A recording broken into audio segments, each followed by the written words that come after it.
جتنے انسان ہیں یہ سب کے سب ایک جوڑے سے پیدا کیے گئے ہیں، ایک ماں باپ کی اولاد ہیں، آدم اور حوا کی اولاد ہیں۔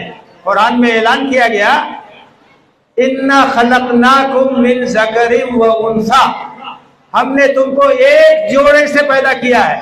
جب ایک جوڑے سے پیدا کیا ہے تو سب آپس میں بھائی ہے، ایک ماں باپ کی سنتان ہے، ایک ماں باپ کی اولاد ہے، تو ہمارے درمیان پیار ہونا چاہیے، ہمارے درمیان محبت ہونی چاہیے، ہمارے درمیان بھائی چارہ ہونا چاہیے، ہمارے درمیان دشمنی نہیں ہونی چاہیے، ایک دوسرے سے نفرت نہیں ہونی چاہیے۔ بیچ دیا آپ نے، اصول دیا آپ نے۔ صرف بھاشن سے بھائی چارہ نہیں پیدا ہو سکتا ہے، اس کے لیے کوئی اصول ہوگا، اس کے لیے کوئی بیس ہوگی، کوئی بنیاد ہوگی۔ تو آپ نے کہا کہ یہ سب آدم اور حوا کی سنتان ہے اور ان کے درمیان بھائی چارہ ہونا چاہیے۔ تو جو لوگ آپس میں لڑتے تھے وہ آپس میں ایک دوسرے کے لیے انتہائی قریبی ہو گئے، دوست ہو گئے، اور اپنی ضرورت پر اپنے بھائی کی ضرورت کو ترجیح دینے لگے۔ تو میرے بھائیوں اور میرے بزرگوں، اللہ کے آخری دور حضرت محمد صلی اللہ علیہ وسلم کے جیون سے سبق لینے کی ضرورت ہے۔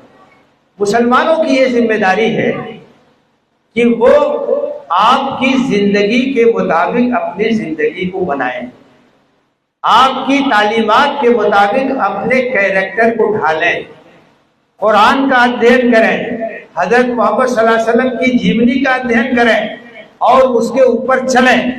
اور دوسری ذمہ داری ان کی یہ ہے کہ اپنے بھائیوں تک قرآن کا سندیش پہنچائیں، حضرت محمد صلی اللہ علیہ وسلم کا سندیش پہنچائیں، ان کی سیرت، ان کی جیونی کے بارے میں ان کو بتائیں۔ یہ ہماری ذمہ داری ہے، یہ خیر خواہی کا تقاضا ہے، اپنے بھائیوں سے محبت اور ہمدردی کا تقاضا ہے کہ ہم سچی بات ان تک پہنچائیں، پیار کے ساتھ، محبت کے ساتھ، ہمدردی کے ساتھ اور درد مندی کے ساتھ۔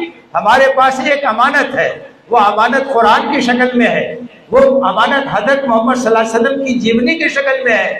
ہمیں اپنے بھائیوں تک جانا چاہیے اور ان سے یہ کہنا چاہیے کہ یہ امانت آپ کی ہے، اس پر آپ کا بھی حق ہے، ہمارا بھی حق ہے۔ قرآن آپ کے لیے بھی ہے، ہمارے لیے بھی ہے، حضرت محمد آپ کے لیے بھی ہے، ہمارے لیے بھی ہے۔ یہ ہماری ذمہ داری ہے۔